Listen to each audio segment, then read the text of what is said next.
What up, y'all? Welcome to PopDotComix. I'm JoJo coming at you from the Woman Cave in Vegas. Alright guys, so as promised, I have a couple of mystery comic boxes that I've obtained from the community over the last few months, and I thought I would just share them all in one video to make things a little bit easier. And full disclosure, I already know what's in these boxes. I opened them quite a while back and I actually filmed it, but for whatever reason when I went to open the file on my computer, it just was not opening. There were some technical difficulties with it. I guess it was a corrupt file, or I don't know what happened, but yeah, I thought I would just refilm it and start over with the clean slate. So anyways, I have one box from Spidey Fan, I have two boxes from that Spider-Man booth, and then I have two boxes from Geek Street 101. So first I'll be starting off with Spidey Fan's Not So Mystery comic box, which is kind of funny because I did tell him to surprise me, so technically mine was a mystery box. It's not a mystery now since I told you guys I opened it already. But yeah, I was really surprised to see how big the box was. He was charging 35 bucks shipped for his boxes, and what you were supposed to do was tell him like some of your favorite fandoms, some of your favorite characters, DC, Marvel, that type of thing. And yeah, I told him to just surprise me because, you know, by now I trust that he kind of knows my likes and dislikes. So yeah, and he curated an amazing box. So let me get on into it. Right when I opened it, right off the bat, this is what I saw. Boom, shakalaka. So cool. Blackbird #1, and this is signed by Jen Bartel. I've been really interested to see what this is about. Have not read it, but this artwork here on the cover, it looks gorgeous. I heard it's really good, and I'm really stoked that he put it in there. Next up, we got Buffy the Vampire Slayer number 55 and number 24 with the photo covers. Really cool. I was a huge Buffy fan growing up. I mean, who wasn't, man? That show was huge back then. I believe it used to come on like after Dawson's Creek, if I'm not mistaken, or was it Felicity? I don't remember, but I used to be all into the WB shows, and Buffy was definitely one of them. But I'm very interested in kind of going back and collecting them. I know there's a ton though, because I know what they did was just continue from the show. So there's like different seasons, right? So yeah, but I really want to go back and just watch the entire show again, and then from there just hop on the comics. I think that'd be awesome. I don't know how long that would take, but I mean, it'd be worth it, right? Next up, we have Edge of Venomverse and number 2, really wicked Matina cover. I actually did have this already, but you know, I don't mind having a double. Not at all. I'll just do that multiple Monday on Instagram. Then we got Fight Club 2. This is the number 1 issue. I do have this issue already, but good old Spidey Fan, look what he did. Number 2 right here. Number 3, 4, 5, and these are really cool David Mack covers, which I'm a big fan of. Number 7, number 8, number 9, number 10. I don't know if that's the whole run or not, but if it's not, it's definitely a good start, and I'm really happy because I have been wanting to hunt these down. Because like I said, I have the first issue, but I haven't read it because I want to read the rest of the story. But now that I have the other issues, I'm really stoked to dig into it. So yeah, really awesome to have that little run there. Then we have this awesome Darwin Cook cover here. This is Grayson number 5 from the New 52. I do collect these as well. Beautiful artwork. Yeah, I have about, I want to say 4 or 5 of them. But yeah, I definitely didn't have that one, so awesome. Then we got Monsters Unleashed here. Really cool, right up my alley. And we got Moonshine number 1. I've heard a lot of good things about this one as well, so really cool to have that. And then I have some Spawn here. Really neat. This is number 275. We got Spawn 267. That is a gorgeous cover. Look how that pops. Kind of reminds me of Jock a little bit, but I don't think it's Jock. Then we got 271. Another gorgeous Spawn cover. We got 273. And then they just keep coming. And then 280 right there. Just gorgeous, right? I mean, wow. That's just breathtaking. All right, let me just grab this stack here real quick.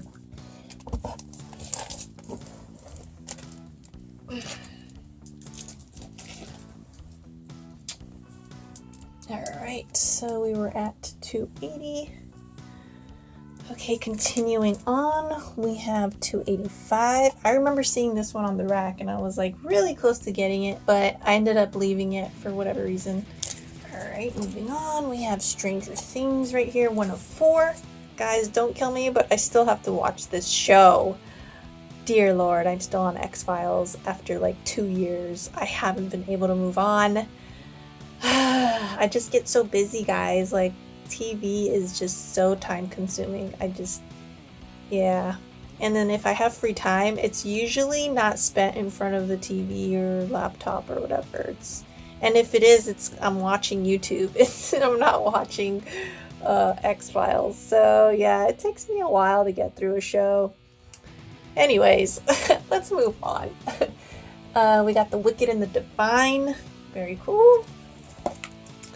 And then, oh yeah, I was super stoked to see this too, which is #1. I remember buying the first trade for Witches, but I don't know where it is. I was trying to find it the other day so I could start reading it, but I could not find it.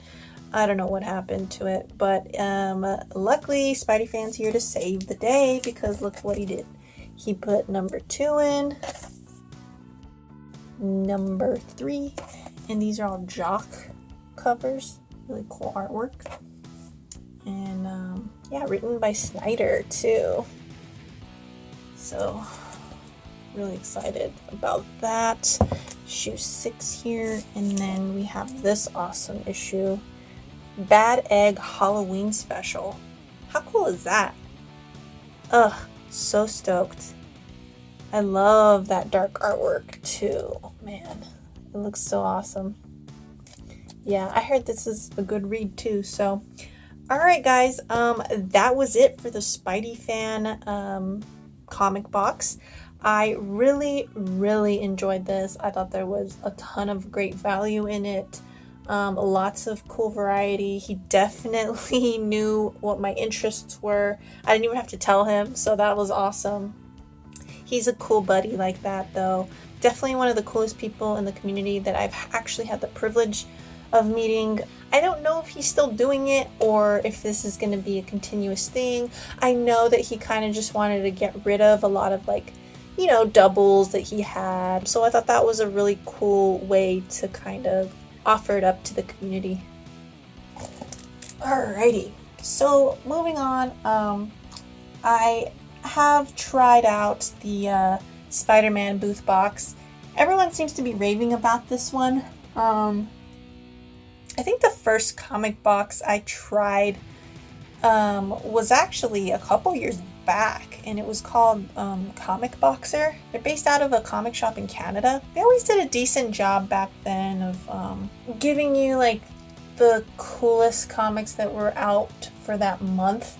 It was a neat box, but I canceled my subscription because I felt like if I was going to be getting new books like that, I might as well just go to my local. So yeah, I stopped. And after that, some years passed and I ended up subscribing to the Geek Street 101 box. And that was actually end of last year. So I've been getting that one every month. And that one's been pretty cool. The reason I am sticking with that one, well, there's a few reasons. One being that they're back issues, which is right up my alley. I like, I like the older stuff. And nothing against the new stuff. I think it's cool too, but yeah, I just there's something about like the old stuff that I really just tend to gravitate to more. So that's what they offer, and even the trades, you know, are pretty cool in my opinion. So also, you know, you get the chance of winning some kind of grail. There's a lot of minor keys that they put in there a lot too, signed books as well. So yeah, but out of nowhere I started hearing about another box called That Spider-Man Booth box, and I was like, oh, I should probably try it, because this one is different than the other two I just mentioned in that they tend to put a lot of variants in there. So you know, different store variants that are limited to like 500, 1,000, which I think is really cool. I do like collecting variants as well. I tend to like collecting the DC like B covers the most when it comes to variants. But occasionally I'll indulge in a store variant that sometimes you just can't deny the artwork on the cover of those store variants. They're just on another level. Like some of those variants that like Perillo does or Gelato are just so breathtaking that, you know, occasionally I'll have to give them my money. So, and I'm not saying it's good or bad. I'm not trying to like comment on that. Like, you guys do what you want to do. You know, some people look down on variants. Some people look down on CGC graded stuff. Some people look down on new comic book day stuff. And people also look down on mystery boxes, but I really don't care whatsoever what other people say. And, you know, you shouldn't either. Do what you want to do. Collect variants, collect CGC, collect Golden Age, buy mystery boxes. Like, do whatever you want to do. It's your money. It's your life. Whatever makes you happy, you know? It's all up to you, so... yeah. So anyways, I decided to look more into that Spider-Man box, and I saw that you could win a grail as well. And if you were to buy 2 boxes, you get free shipping. So I was like, all right, let's buy 2 boxes, get the free shipping, and let's see how it is. So, all right, let me share the first box that I got. So here's the first book from that Spider-Man booth. We got Spider-Man #1. This is that cool, has that like cool silver, almost metallic look to it. It's a beautiful McFarlane cover, of course. So yeah, I got that. Then we got the Amazing Spider-Man 375, of course, with that shiny 90s goodness. Love that. Yeah, it's a beautiful cover. I'm a sucker for the shiny stuff, so yeah, this is awesome. I'm not sure if these are worth $15 a piece. It's always weird to me that these are like more valuable now, because for the longest time, like, they weren't really worth that much. But I guess with all the like Venom hype lately, they're worth a good amount. We also got this variant here. This is a cool one, I thought. I really love her shirt. I would totally rock that shirt too if I had one like that. That's cool. That's awesome. But yeah, we got a COA here, and this is the David Nakayama variant, and it is out of 750, and this is number 238. So yeah, there we go. So yeah, it's pretty neat. Again, I don't know if that's accurate. I'm gonna assume not. I don't know. Who knows? I don't really care though. Deadpool #1. Cool. And then we got some Jim Lee goodness here with Wildcats #4. And it comes with a little trading card here. So yeah, neat. But yeah, these boxes were $30 shipped a piece. So yeah, I definitely liked the variant that they put in. And then, I mean, these are always cool to have. I have like a few copies of each one already though. So yeah, it was an okay box to me. Nothing crazy, but also not the worst. It was alright. So let's move on to the next box that I got in the same shipment. So first up we have the Punisher War Journal, number 12. And then we got Bloodshot number 8. Savage Dragon number 3. And the infamous Transformers Unicron number 6. But yeah, apparently everyone like gets this book when they order this box. It's like they're throwing comic, but. And then we got TMNT Shredder in Hell number 1. Yeah, I know it's limited. I think it is 500, limited to 500. Yeah, super cool Eastman cover. It's definitely something that I would pick up if I saw it at the store or something, or online or whatever.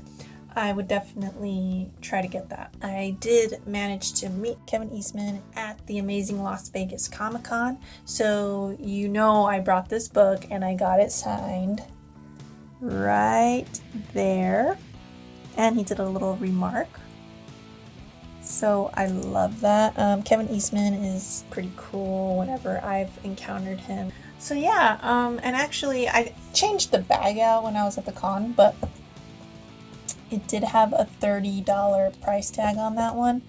And this is one book that I actually did look up on eBay because I was curious to see if it was actually worth $30.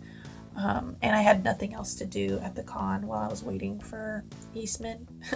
That line was pretty long, so I was like, I might as well look this up and see how much it's worth. And yeah, it was actually worth much more than $30. It was closer to $60. So yeah, definitely a huge score here, and I'm really happy that I was able to get it signed as well. Pretty awesome that just with this book alone I was pretty much able to cover the cost of both boxes. So I don't know, I tend to do pretty well with these mystery boxes, but I know a lot of people don't.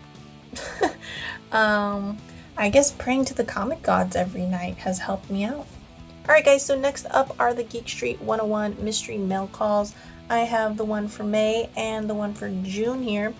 And they cost me $25 shipped, but I'm grandfathered in, so I'm not quite sure how much they are now. If you're interested, just hit up their website and check it out. But anyways, alright, so let's get started. First up, I got this hardcover here, and it's still in the shrink wrap, so it's pretty cool. It's the premiere edition. Not quite sure what that really means, but yeah, this is Fantastic Four, part of the Hickman run. So yeah, definitely stuff I haven't read yet. And it collects number 17 to 23. So yeah, really neat to have that. We have X Factor number 1, which is cool. We have Fantastic Four 368.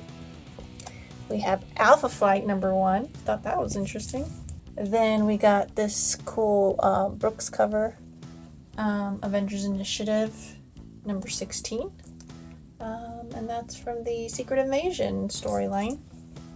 Then we got Hawkeye number 3 of 5. I actually already have that, but that's alright. This whole little limited series had some amazing cover art, so yeah, definitely keep an eye out for those.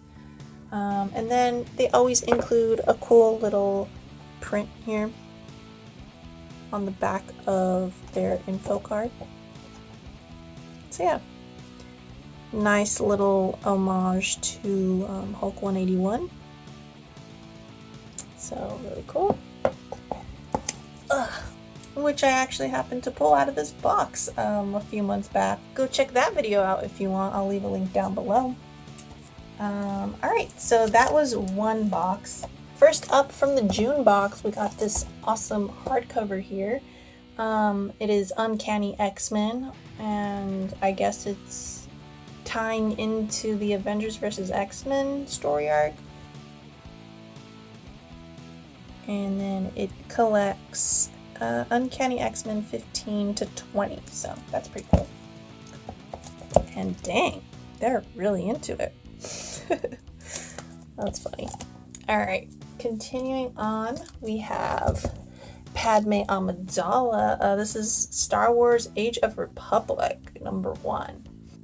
This is really neat. I was really happy to see this in the box, as I am a huge fan of Star Wars and of course of Padme Amidala. We got Outcast #7. I have a couple of issues of Outcast, so I'm not quite sure if I have that one already or not. We got Marvel Fanfare #32. Pretty cool cover. We got Uncanny X-Men #251. That is a classic cover. Already have this issue, but yeah, it's always nice to have doubles of Uncanny X-Men. I think that's a Silvestri cover. I believe so. Let me see. Yeah, I think that's a Silvestri right there. Looks like it. And then we got lucky again. This is Strange Tales #180. Oh my goodness, guys. I could not believe my eyes once again with this box. Yeah, this is the first appearance of Gamora. Like, how cool is that? Have not seen this in the wild, so I've never really had the opportunity to get it. The only time I've ever seen it available and I was considering like bidding was during one of these YouTube auctions. I forgot who was selling it. I really wanted it, but I didn't bid that day, and I'm not sure why. I just didn't feel like it was the right decision at the time. And here we are now. This appeared in my box. So yeah, really, really stoked about it. And yeah, just wanted to say thanks to all of the people in the comic community doing these mystery boxes, because they're a lot of fun. I know a lot of people think that they're like scams and stuff, but I don't really see it that way, especially because I enjoy all comics. So whether they're valuable or worth $1, they're still worth something to me personally. And it's always about the read as well for me. That's why I really do enjoy these collected editions. And I really like supporting the people in the community. But that's about it, guys. If you like this video, give me a like or subscribe or both. I don't hate it. And you can catch me on Twitter and on Instagram at PopDotComix. And I guess I'll catch you all over there. Later.